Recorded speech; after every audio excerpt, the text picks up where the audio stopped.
Episode 2. It's been a while, and I'll explain why throughout this episode. And I'm going to just go ahead and title this episode Commitment. But before we get underway, allow me to introduce myself or reintroduce myself. Introduce myself if this is your first time tuning in, reintroduce myself if you have listened to episode 1. But my name is Ismail Amir. I am a motivational speaker, an educational consultant. I am a husband to my wonderful wife, Brittany, and a father to our 2 beautiful children, Jace and Jovi. But in addition to that, I am a lot more things, right? And the goal and honestly purpose for this podcast is it's something that I feel I've been called to do. I referenced in episode 1 that in this episode 2, I was going to share more about my journey and my story.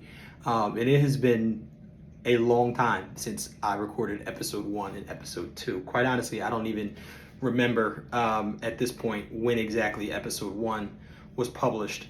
I'm sure that I can find it though. But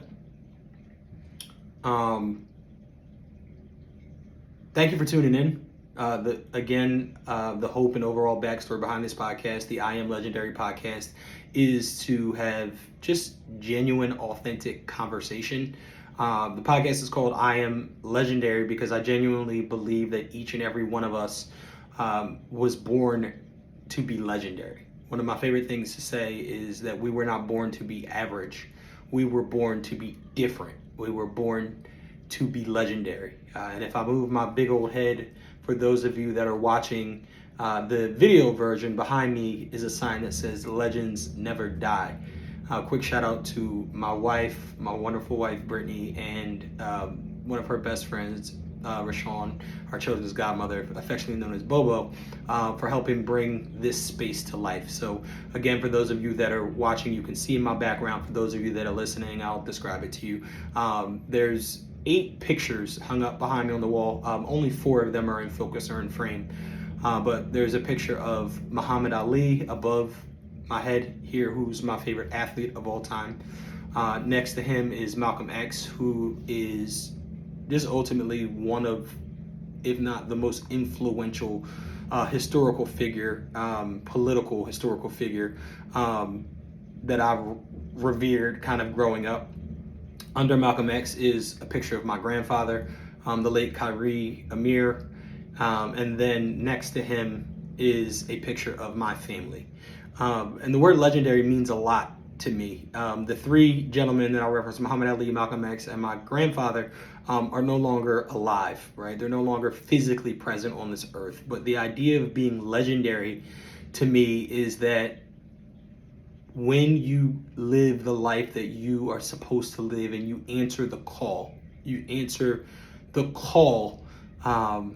the best of your ability, when your time is done on this earth, no matter how many years you had, whether it's 70 plus like my grandfather, or whether it's, I believe Malcolm was in his late 30s, maybe early 40s when he was assassinated, and Muhammad Ali lived quite longer. I think he was in his 60s, maybe 70s.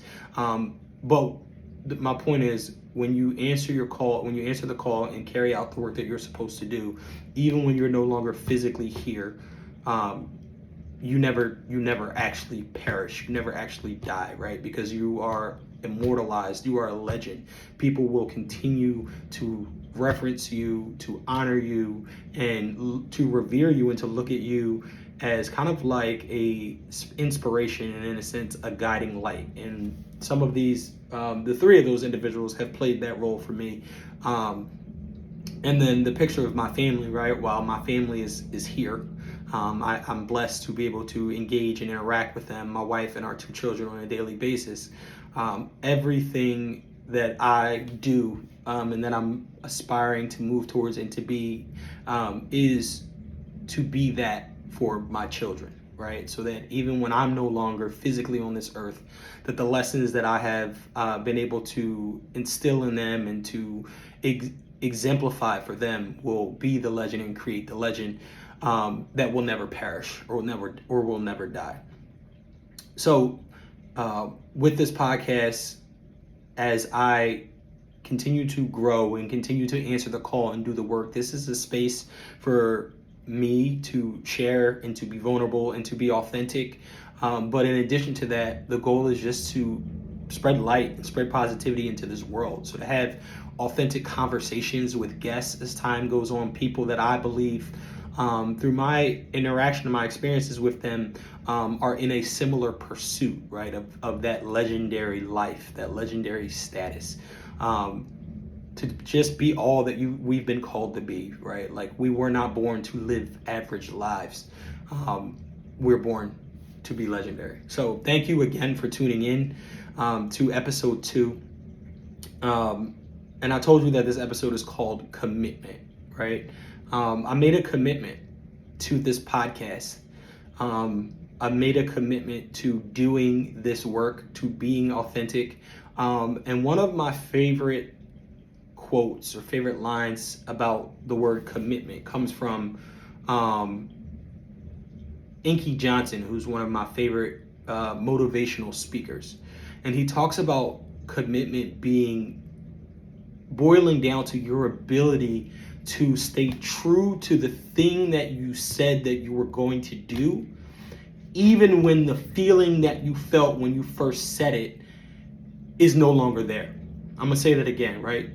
Being committed is staying true to the thing that you said that you were going to do, even when the feeling that you felt when you said it is no longer there.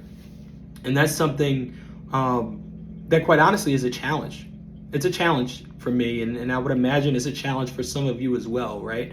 And what I do, right, professionally, is as a speaker and as an educational consultant, I focus and I talk and connect with youth and adults and educators about emotional intelligence and social emotional learning and skills. Emotional intelligence, a big piece of that, right, is recognizing that your feelings are fickle, right? Feelings come and feelings go. They change.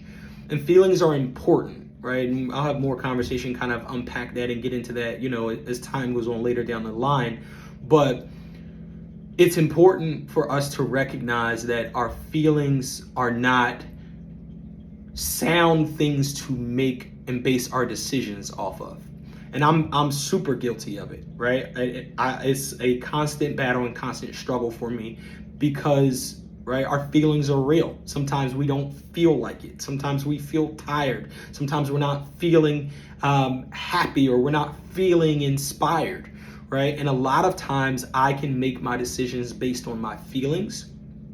But at the end of the day, making decisions based on feelings is not a firm or solid way to make your decisions, right? Because right now I might be feeling inspired, I might be feeling happy, but something can happen in 15 or 20 minutes and I might then be feeling frustrated, or I might then be feeling angry, right? So the decision that I may make when I'm feeling good, right, can be different than the feeling that I make when I'm not feeling good. So then I'm getting two totally different results, and it could be in very similar instances, right? Things that are happening in my life, things that are coming my way, but because I'm making my decision on how I feel, I'm getting two totally different results, right? So the idea of emotional intelligence, one, being aware of our feelings, making space for them, allowing them, recognizing that they're valuable and that we need them, but also not allowing them to be the reason why we make our decisions, right? And for me, I tend to live inside of my own head. Some of you may know this, some of you may not know this, but for a very long time, I have lived inside of my own head. And when it came to this episode, and forgive me, I'm telling you now, this is probably going to be a longer episode, and potentially I'll break it into 2 parts. I'm not sure, it might just be one long episode, but listen to it or consume it however you need to consume it. But for me, the idea of this episode, because I said in episode 1 that in episode 2 I was going to share my personal story, right? My story that has kind of led me to this work. And as time went on, life happens, things happen, different priorities, right? Family, kids, career, pursuing all kinds of things. Some time, right? A lot of time kind of got in between the first episode and me sitting down to write this episode or to record this episode. And quite honestly, like I just didn't feel like I was in the right space, right? I was in the right space ultimately for whatever reason. But here we are, right? But bringing me back to why I said commitment, right? Because when we define the word commitment, it is defined as the state or quality of being dedicated to a cause, activity, etc. Also an engagement or obligation that restricts freedom of action. Definition 2 stands out to me, so I want to read it again. An engagement or obligation that restricts freedom of action. And for me, it boils down to, right, like, I have an obligation that restricts me from freedom of action in the sense of not doing things that I don't feel like doing. I consistently feel like there's something more that I'm supposed to be doing. And this work ultimately is it. And my ability to be real, my ability to be transparent, my ability to be vulnerable, to be my authentic self, and to share my background and my story is a commitment that I have made, or I am continuing to make, because I feel like this is the work that I'm supposed to do. I feel like my story, my background, my skill sets are needed and are required. Therefore, I'm obligated to do this work. And I believe that each and every one of us has work that we're supposed to carry out, work that we're supposed to do on this earth. But it boils down to our ability to do it even when we don't feel like doing it, right? And this is true in a lot of areas of my life as well, right? I stand before you or sit before you today, right? A husband, a father of 2.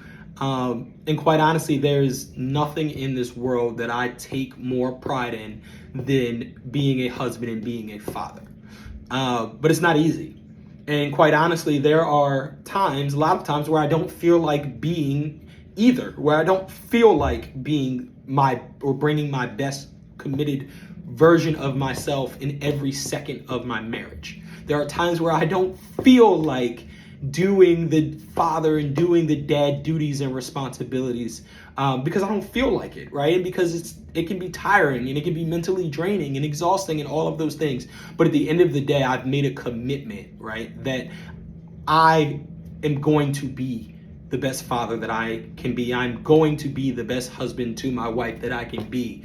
And my ability to get outside of my feelings and do the thing that I said I was going to do outside of, right, when I'm no longer in the feeling that I felt when I initially said it, bringing it back to Inky, right? That's so powerful for me. And I believe that the same is true for you. I believe the same is true for you as listeners, that there are areas of your life where you know that you can be better and that you need to be better, right? And that's another reason why this podcast exists, right? This podcast is a personal development, kind of self-help reflection tool and conversation to help you be inspired and become a better version of yourself as well, right? So I just pray that kind of word or breakdown of commitment inspires or blesses somebody, right? Because we all have areas of our lives where we know that we can be and we know that we need to be better.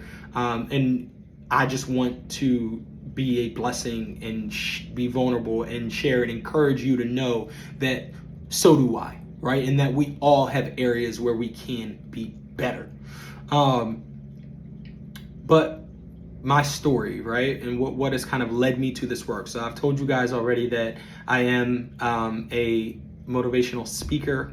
I'm blessed to be able to travel and step on stages and step into schools and lead trainings for educators and businesses and students around social and emotional skills, right? So that's skills like self-awareness, skills like self-management, skills like the ability to build and maintain healthy relationships, skills like decision making, right?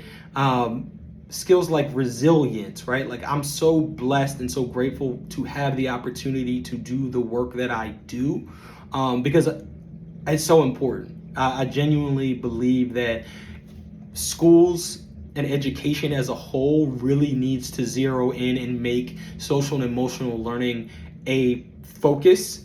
It needs to be a part of every curriculum in every single school. And currently, only about 15% of US schools have a full-on social and emotional learning curriculum that they practice inside of their schools. But when you talk about just the ability to identify, right, your strengths, as well as be authentic and be vulnerable enough to talk about your weaknesses, right? I prefer the word opportunities, not weaknesses. Your ability to know how to connect with other people, how to listen more intently, how to empathize, right, with other people, and to make sound decisions, right? Like, these are the skills that we as human beings need to be learning and need to be connected with other people and being able to build. And my background, right, before diving and doing this work full time, which I've been doing full time for almost 2 years now, but have been doing prior to that about 4 or so years on a part time basis. But prior to that, I was blessed to work for Apple. I spent about actually exactly 10 years working for Apple retail, with a focus in training and development in people and personal development. And I learned so much from my time at Apple. And I am eternally grateful for the skills that I developed and the people that I was privileged to work alongside and to work under at Apple. But that's where I really got and learned the bulk of these skill sets.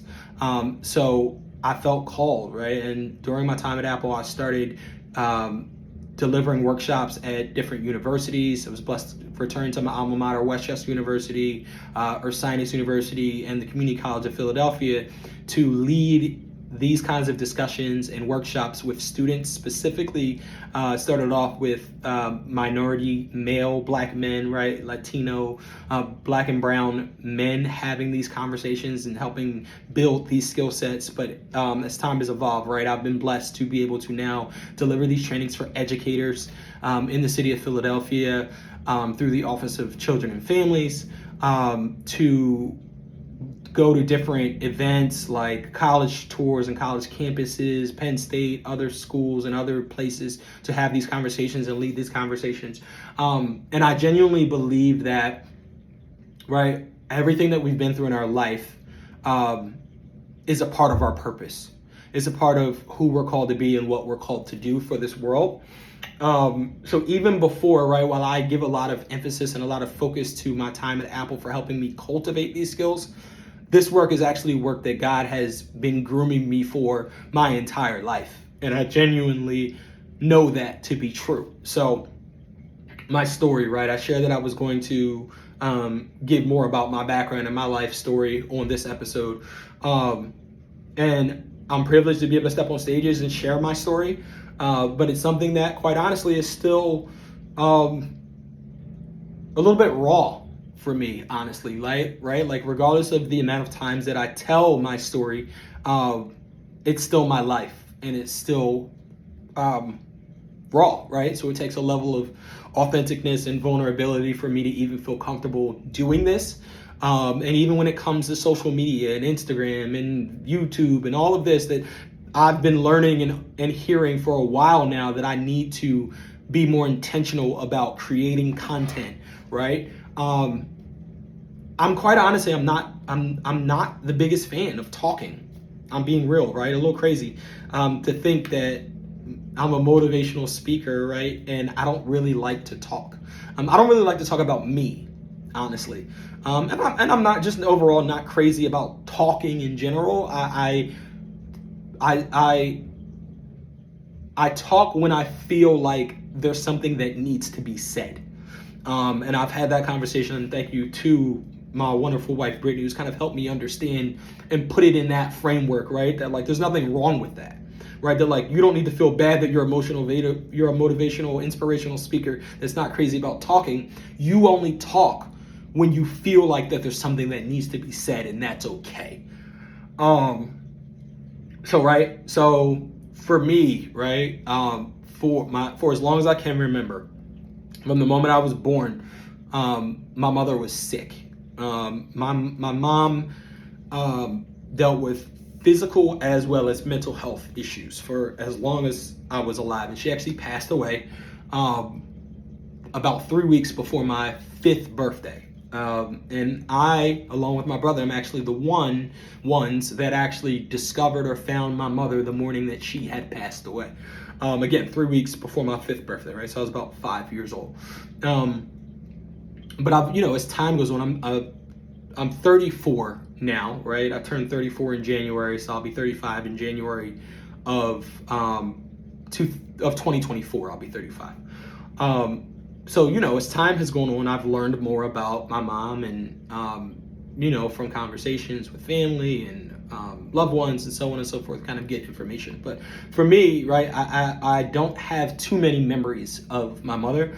But what I do remember, right, is that she wasn't well. She was sick. And I have probably only a handful, maybe 3, maybe 4 distinct memories of my mother.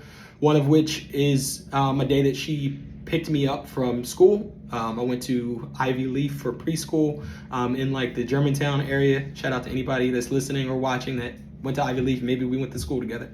But I remember her picking me up one day, and I remember it was hailing outside. And I remember I was, probably like 4, getting hit. We were both getting hit with they felt like golf ball size hail balls. I don't even know what they're called. And that memory stands out because I don't really remember experiencing hail too many other times in my life after that. As well as just the fact that we were running to get from school into the car to avoid the hail. And I just remember the sound of the hail hitting the car. Well, that's my one memory. I have, a couple other memories of her. But other vivid one is a day that she was actually well enough. I think I was probably in 1st grade at this point. I got home from school off the school bus, and she was well enough to actually get out of the bed and walk me down the street to the corner store to get me some candy. And I was a candy head as a kid. But I remember her favorite candy was Werther's Originals, those caramel candies. Some of you may have had them. Kind of gives me like grandma coffee table vibes. But I just remember just how caring and how compassionate she was, right? And the fact that she mustered up the strength to walk me to the store. I have faint memories regarding her mental health. I know that she spent time in a mental hospital on a couple different occasions. She was institutionalized for her mental health. And ultimately, of course, I remember the day that she passed away, right? I remember waking up. I remember my dad wasn't home. I remember waking up and going in her room to look for her, and she wasn't there, or she wasn't in the bed. I didn't see her there. I remember leaving the room and thinking that's odd because that's where I figured she would be. I remember thinking maybe she mustered up enough strength to go downstairs and maybe, get some breakfast or something like that. I remember running downstairs and she wasn't there. I remember coming back upstairs, at this point kind of looking for my brother. I think my brother was still in the bed. I'm like, bro, but I don't know where mom is. And I remember going into her room, and I remember my brother went to the other side of the bed, and there she was. She had rolled out of the bed, having suffered a massive heart attack and dying in her sleep at the tender age of 39, right? So, my father was in my life my entire life. My mother and father were together, but my mom was sick, right? right? My father was an Islamic preacher, pastor, an imam, if you will, is the Arabic term. And he loved God. He loved Allah, right? And he loved his community as well, the city of Philadelphia, the masjid, and the people that he was entrusted and blessed to be able to pour into, to speak life into, to help them get on the straight path, right? Through prayer, through preaching, through discipline, right? Through the religion of Islam. And in Islam, right, you're able to have more than one wife. So because my mother was sick and my father worked and was an imam, he made a decision to take on to get a second wife. So my father remarried, took a second wife right around the time prior to my mother passing. So after my mother passed away, it was my father and my stepmother and my older brother and myself. And as time went on, right, I'm in school, I'm getting acclimated, I'm finding my way. After my mother passed away, right, honestly, I think I was too young to really understand it, too young to process the fact that, she passed and I would never see her again. But I adapted and I adjusted, right, and I kind of embraced my stepmother as a mother figure. And I loved making friends, man. Like, that's where I found my place, was through my relationships. I was a friendly kid. I liked people. And that's who I was. And I think, again, right, that's who I am still to this very day. I've evolved. But I think that's, again, everything has a purpose. That's a big piece of why I do the work that I do today, or why I'm called to the work that I'm called to today. But my dad was a big man. He was a big sports fan. His favorite sport was actually baseball. Loved baseball. Big fan of actually the Negro League. I remember he had a bunch of jerseys, Negro League jerseys. I had no idea who these teams were as a kid. He was a basketball fan and a football fan as well. Some of my favorite memories of my dad revolve around sports. Also revolve around being at the masjid, the mosque. But sports for sure. I remember being in the backyard with my brother and my dad as a kid, playing wiffle ball. And we'd play wiffle ball, and we'd pitch. I'd pitch, or my brother would pitch, and he'd get hit by a pitch, and he would drop the bat and storm the mound, and we would break into a fight, right, like a play fight. Like, those were good memories with my dad. But obviously, right, like, me being 5, I don't necessarily know or understand everything that he was experiencing or going through in his life, right? Him and my mother had been together since high school. And man, I guess probably 20 plus years, right? They had my brother when I think they were 26 or 28. And then I was born 6 years after that. So, and my mom passed when she was 39. My dad ended up passing away when he was 44. So, 15, 16-year-old all the way up until 39. What's that? 15 years, something like that. No, 20 plus years, 24 years that they were together, knew each other. So again, right, like, I can only imagine what that was like for him, experiencing the loss of his childhood sweetheart, his wife, after she passed away, and all of the things that go into that. But the long story short of this, right, is my father passed away 8 days after my 11th birthday. And I'll never forget that day either. He worked for, I believe, a bank at this point.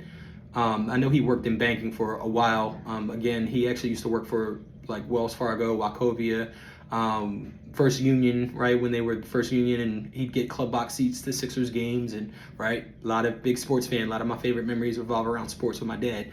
And actually, the day that he passed, he worked until like 9:30 at night downtown. We lived in Montgomery County, North Hills, Upper Dublin School District at this point. And he was at work, and the Sixers were actually playing, I believe, in Denver. I believe it was the Denver Nuggets. So they were out west, and it was a late game. And it was a school night. It was a Monday, actually. So I should have been asleep. I should have been in bed. It was a school night. Should have been asleep probably about like 9:30 at the latest as like an 11, 10-year-old kid. But the Sixers were on. And the Sixers were playing, so I stayed up to watch the game, and I was hopeful that I'd be able to stay up to see him, get home, because he would get home like 10, maybe 10:30.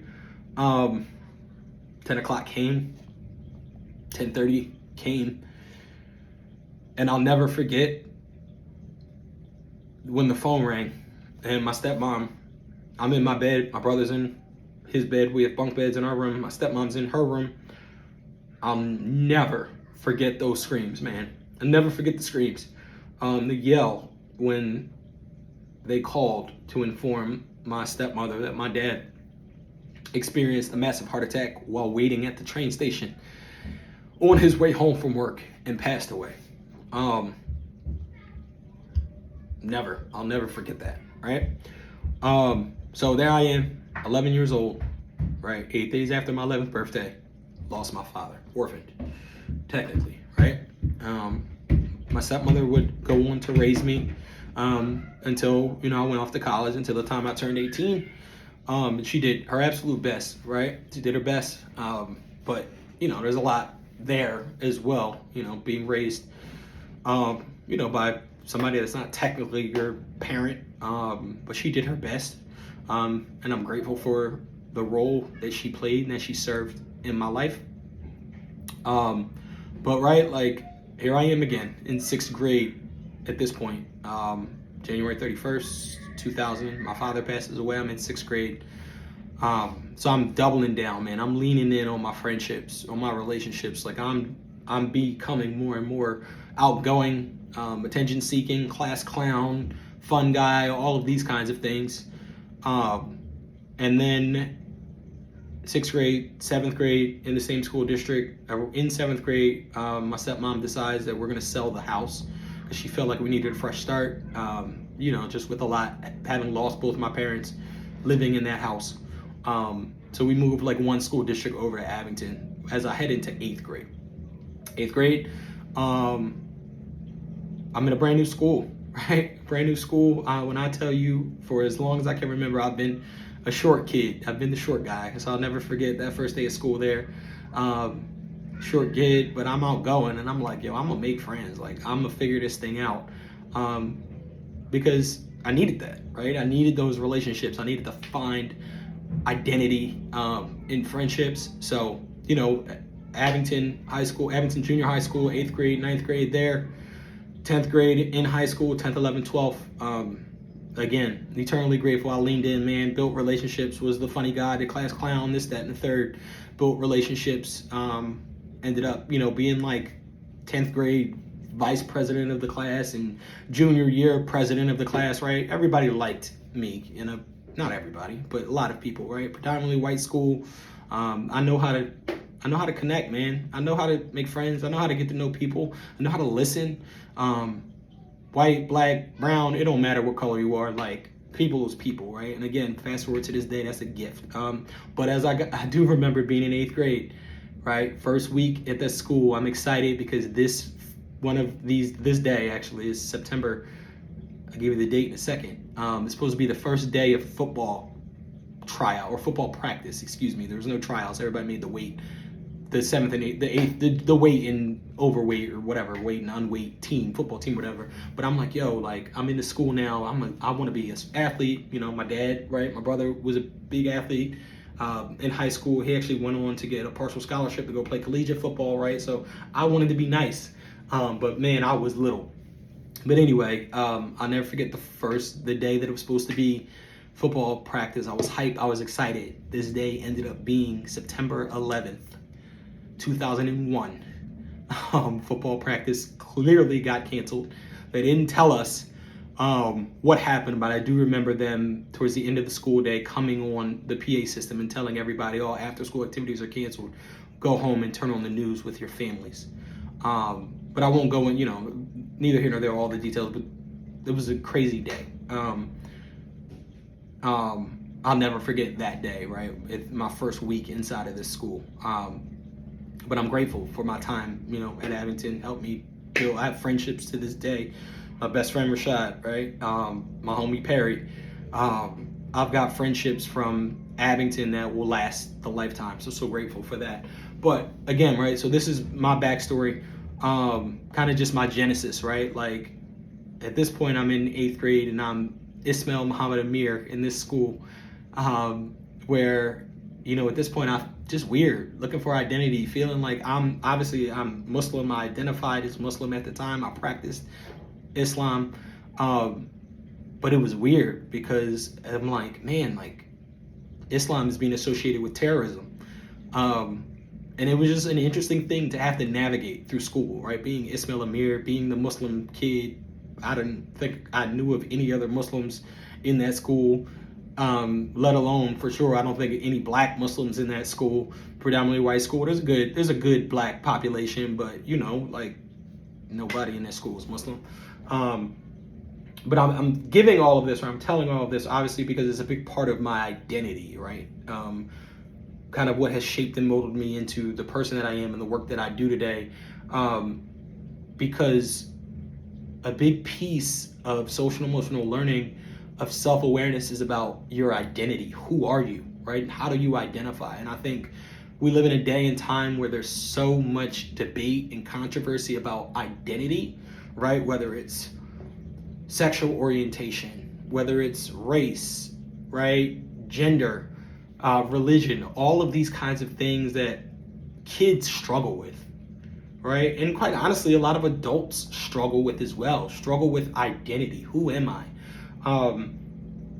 So, right, like when I get the opportunity, I'm privileged to step on stages and step in classrooms and talk to students and talk to educators, like your identity matters, man. And if people don't feel safe to share who and what they believe that they are, regardless of if you agree with them or not, that doesn't matter. But we have an obligation to help and make people feel safe to be and say who they believe that they are. And I know what it's like to have to feel like you can't be who you are. And I say that from the lens of like, it was difficult to be a Muslim kid in a predominantly white, predominantly Christian, other Jewish, other school. But yeah, right? So like identity is a big piece of what I talk about and what I get to connect and help people with. So grateful for that. But right, like just fast forwarding to today, right? To like why I do the work that I do and why I am who I am, right? And that's my brand, right? The brand is iAM. iAM Speaks, right? Is my social media name, right? And it's interesting how that name came to be, right? There's so much behind that. First of all, right, logically, first name is Ismail, last name is Amir, right? Take the first two letters of Amir, you got Am, I am Ismail Amir. But there's so much more, right? In addition to that, my name is Ismail Muhammad Amir, and I remember learning that when you monogram something, you actually take your last initial and put it in the middle. So there's a big A, and then it's I, and then for Ismail, and then the M for Muhammad, which actually spells I am. In addition to that, right, affirmations. I remember learning about and coming across affirmations, and affirmations are the concept of speaking and affirming who it is that you aspire or you want to be, right? You speak it as if you already are. So I say, I am confident, right? Even when I'm not feeling confident. Picture above me, right? Muhammad Ali used to say, right? You're probably familiar, I am the greatest, right? Everybody's probably heard, I am the greatest, right? Muhammad Ali used to say that all the time. But what you might not know is there's an extension of that. There's more to it. And it's actually, he said, I am the greatest. Just spilled my computer. Just spilled water. Hold on. So, water spilled. Not the end of the world, right? But my computer Might be. Yikes.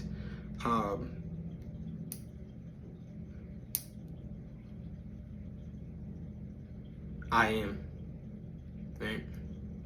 I'm feeling like this is more important than that.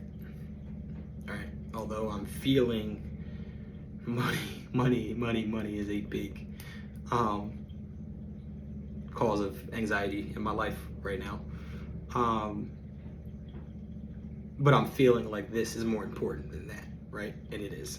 So I am, right? Affirmations. Your ability to speak what you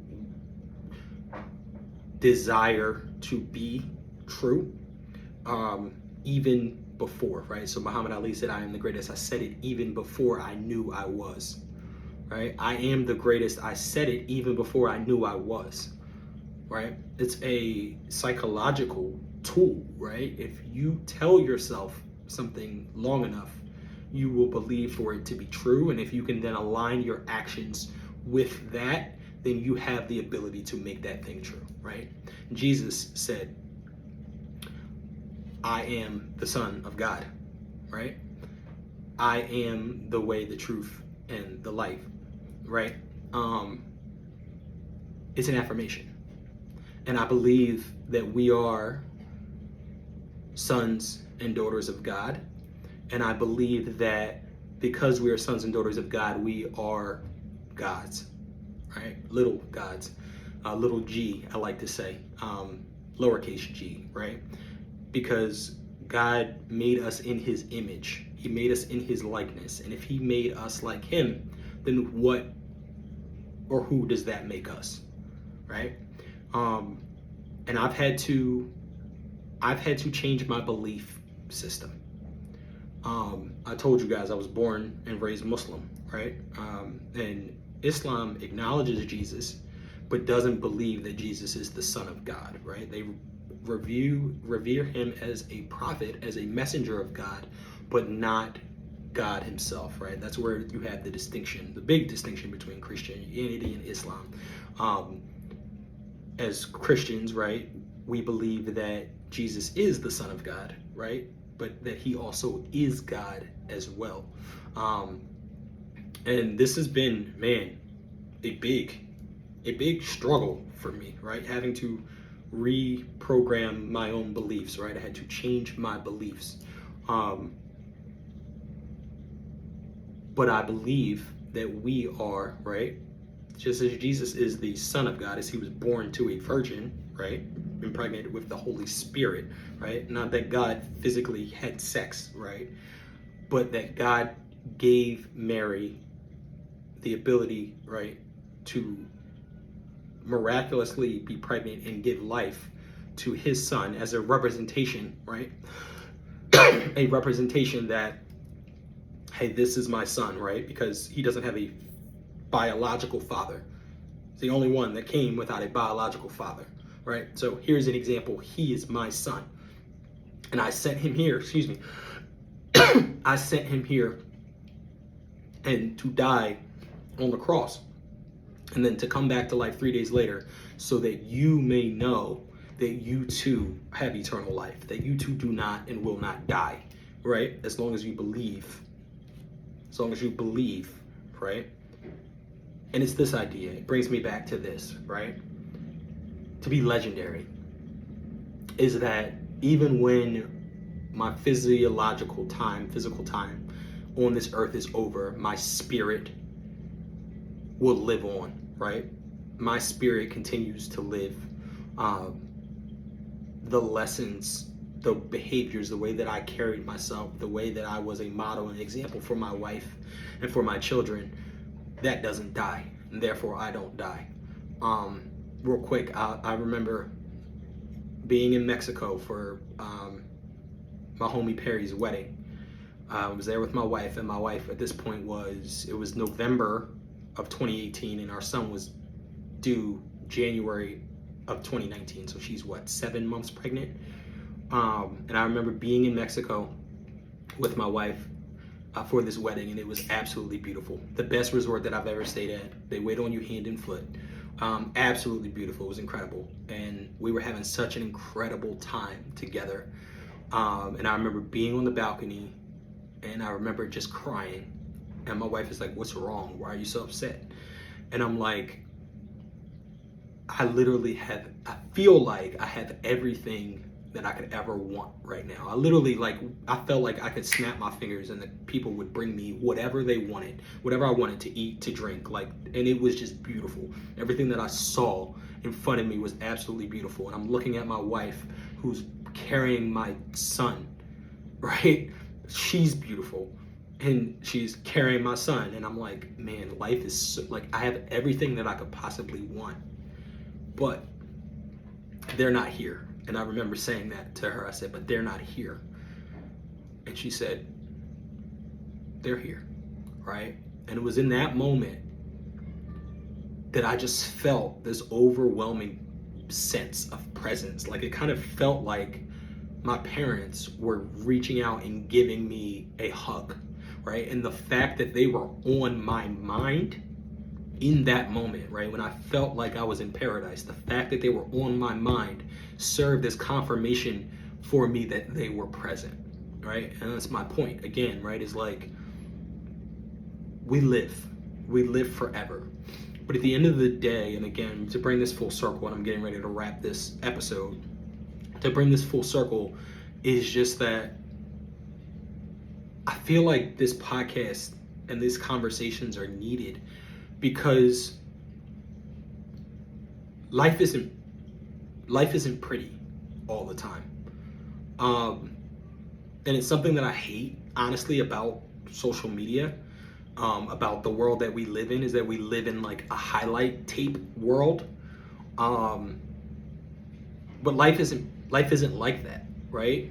And in order to grow, in order to be legendary, right? A part of self-awareness, which is one of the core competencies of social and emotional learning, right, is the ability to identify like strengths and weaknesses, right? To be authentic, to be real, to be vulnerable, right? And a big piece of that literally is like, there's ugly, right? Like, there's ugliness in contrast to beauty, right? Like, you wouldn't know what beauty is if you didn't know what ugly was, right? You wouldn't know what day is if there wasn't night, right? You wouldn't know joy if it wasn't for pain, right? And I'm like, I want to create a space. I want there to be room for transparency, for vulnerability, for authenticity. And I just feel like it's missing, honestly. Like, I just feel like it's missing. And that's, that's the why. It's the why behind this podcast. So my goal is to have more of these conversations. I want to have conversations with other people. I want to have authentic community and learn from people that are living and pursuing their legend, right? Their legendary selves. Because we have to be able to be there for each other and to support one another when we're struggling in life, right? And that's a passion of mine. Is I want men, specifically Black men, right? Because that's where I find my identity, to know that your emotions are real and your emotions are important, and your ability to make room for your emotions is necessary.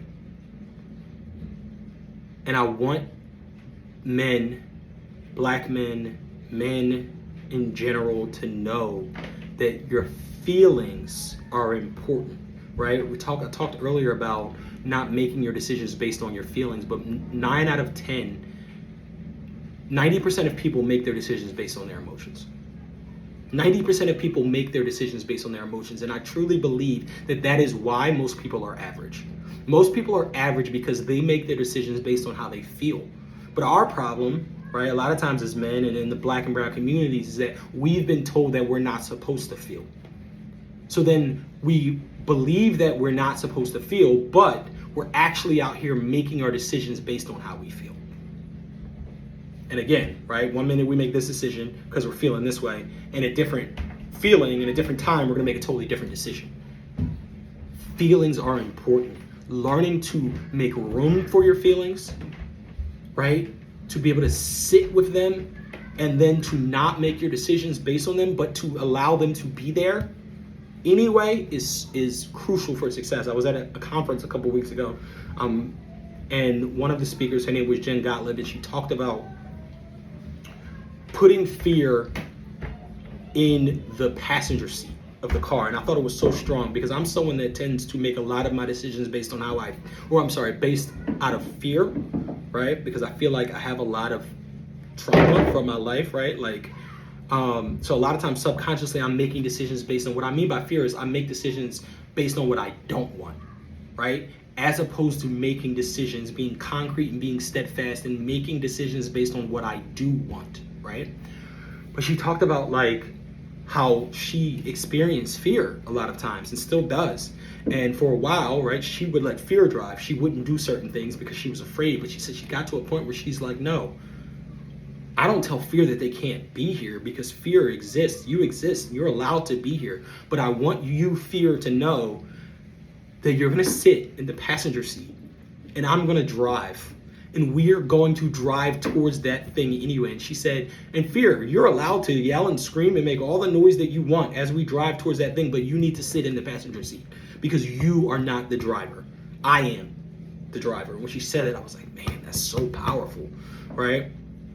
So I just want people to know that like most people are making our decisions based on how we feel. And I think the statistic is 85% of people believe that they're self-aware, but in actuality, only about 10 to 15% of people are self-aware. I want to help drive self-awareness. I want to become more self-aware because as I become more self-aware, I start to begin to recognize the decisions that I make and what feeling I make those decisions based out of so that I can reshape, remold, and make better decisions, right? I pray that this episode has blessed somebody. Forgive me for the water spill in the middle, but that's real. That's real life, right? The lighting is going to be different, right, from the time that the water spilled because my ring light was plugged in my computer and now the ring light's not on because my computer is not working. So again, forgive me. But I just pray that this conversation was helpful, that it blesses somebody. And I thank you for listening. I thank you for tuning in. I thank you for rocking with me. And those of you that continue to rock with me, I look forward to building with you. I want to build authentic community. I want to be better. I want to be a better friend. I want to be a better husband. I want to be a better father. I want to be a better servant.